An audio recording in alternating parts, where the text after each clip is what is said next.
Solusi terhadap pelanggaran kode etik perekaman medis.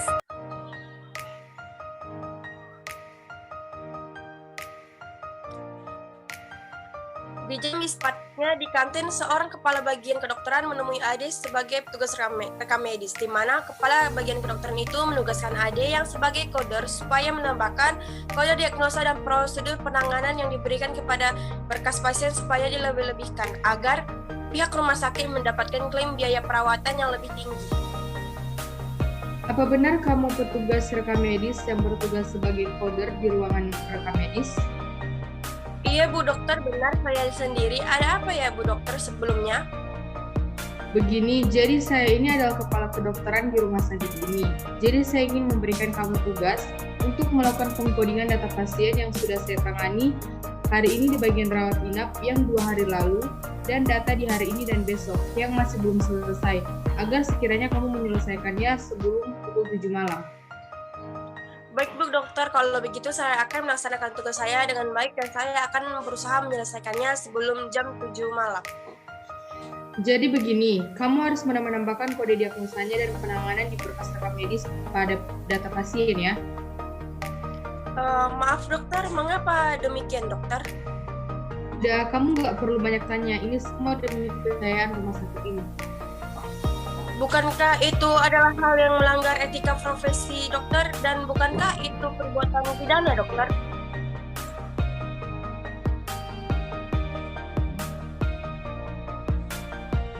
Sudah, tenang saja, kamu juga pasti saya beri kompensasi kok untuk pekerjaan ini. Bagaimana, kamu mau? Setelah mendengar kata kompensasi, Ade pun menerima tawaran dari dokter karena pada masa sekarang ini yang dilanda pandemi COVID-19 pun memang sangat susah. Baik dokter, kalau begitu saya terima. Tapi ada yang ingin saya tanyakan dokter, apakah perbuatan kita ini tidak akan terbongkar dokter? Tidak akan terbongkar karena ini rahasia kita berdua. Setelah menerima tawaran dari dokter, Ade pun sebagai petugas coder langsung melakukan pekerjaannya sampai selesai sesuai dengan arahan yang diberikan, yang dimana sesungguhnya yang dilakukan oleh Ade dan dokter ini merupakan sebuah kesalahan yang melanggar kode etik profesi mereka.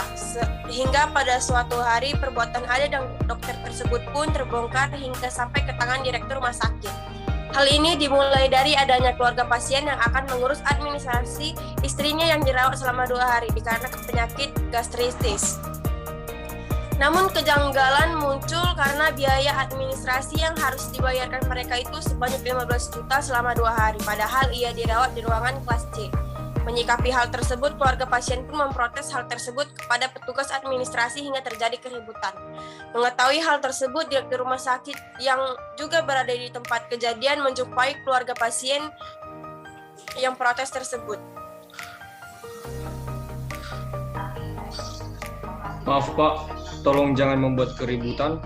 Mari kita selesaikan dengan secara baik-baik. Bagaimana sih rumah sakit ini? Tidak ada bersih-bersih. Ada masalah apa Pak yang terjadi? Terawan menjelaskan bahwa dirinya adalah direktur di rumah sakit tersebut. Coba Bapak berpikir, istri saya hanya diagnosa gastritis dan tidak ada penanganan yang serius seperti operasi dan sebagainya. Tapi kok bisa biayanya yang hanya dirawat 2 hari sampai 15 juta, sedangkan kami kamar kelas C. Baik Pak, boleh saya meminta untuk kita selesaikan secara kekeluargaan? Mungkin ini ada kesilapan petugas perekam medis kami dalam mendata istri Bapak. Kami pastikan kesalahan ini akan ditinjau ulang dari pertama penanganan istri Bapak diterima, agar biaya administrasinya apakah memang ada kesalahan atau sebagainya Pak. Baik Pak, mohon kerjasamanya.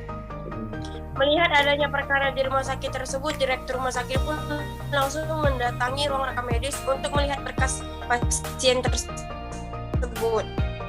Untuk melihat siapa dokter yang menanganinya dan petugas rekam medis mana yang bertugas untuk mengkoding di hari itu sambil menceritakan kejadian yang terjadi di ruang administrasi.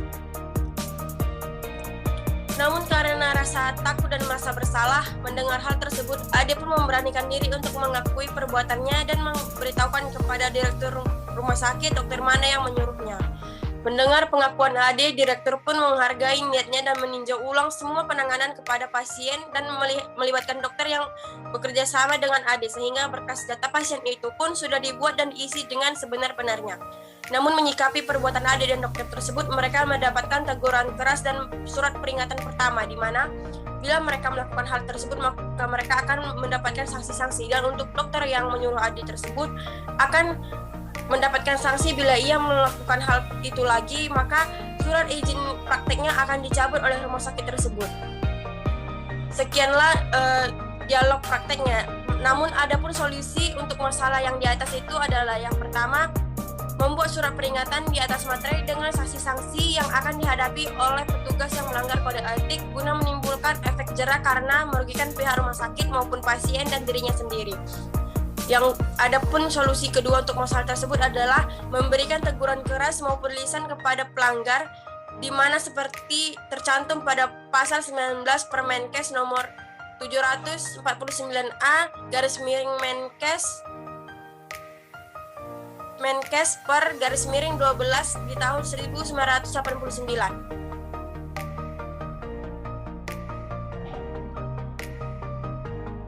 Di sebuah rumah sakit, di bagian instansi rekam medis, terdapat sebuah pelanggaran SOP mengenai peminjaman berkas rekam medis yang tidak memenuhi SOP peminjaman berkas rekam medis. Permisi, selamat pagi Pak. Iya, siapa? Saya Pak, petugas dari unit administrasi. Oh iya Pak, ada apa ya Pak? Ada yang bisa kami bantu? Saya ingin meminjam berkas rekam medis atas nama Berkat Iman dengan nomor rekam medis 225758. Oh, baik Pak. Saya cari dulu ya Pak berkas Baik, Pak. rekam medisnya. Kemudian petugas rekam medis melakukan pencarian berkas rekam medis untuk melakukan penyerahan pada petugas administrasi.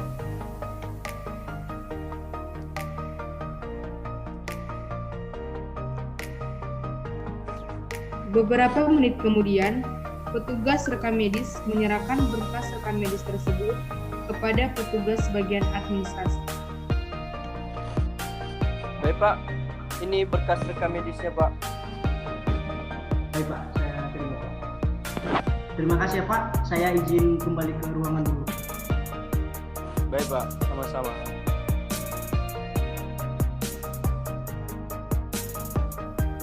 Kemudian, kepala rekam medis menemui petugas rekam medis untuk menanyakan mengenai kesiapan sensus rawat jalan yang berguna untuk pelaporan rumah sakit. Permisi. Iya Bu. Pak, saya mau bertanya mengenai berkas rekam medis, apakah sudah lengkap semua? Baik Bu, untuk berkas rekam medis kita masih belum lengkap semua Bu, dan belum juga desain. Ada satu berkas rekam medis lagi yang belum desain. Kenapa bisa begitu ya Pak? Maaf Bu, sebelumnya saya sudah memberikannya ke bagian petugas administrasi Bu. Kalau seperti itu Pak? Ya Bu, tapi saya belum menuliskannya di buku ekspedisi Bu. Kalau seperti itu Pak, saya selaku kepala rekam medis di rumah sakit ini, saya tidak ingin melakukan pembedaan antara setiap petugas rekam medis yang bekerja di sini. Atas kelalaian Bapak, saya akhirnya pun memutuskan untuk mengeluarkan surat peringatan pertama karena Bapak telah lalai dalam melakukan pendataan pada berkas rekam medis sampai satu data telah tidak ada atau mengalami kekosongan. Untuk itu, saya harap Bapak dapat menghormati keputusan saya sebagai kepala rekam medis dengan mengeluarkan surat teguran pertama untuk Bapak. Baik Bu, saya akui saya salah Bu, saya terima Bu hukuman dari Ibu. Baik Pak, kalau begitu saya permisi dulu, silakan Bapak lanjutkan pekerjaan Bapak. Terima kasih Pak. Baik Bu, terima kasih Bu. Sekian dan terima kasih.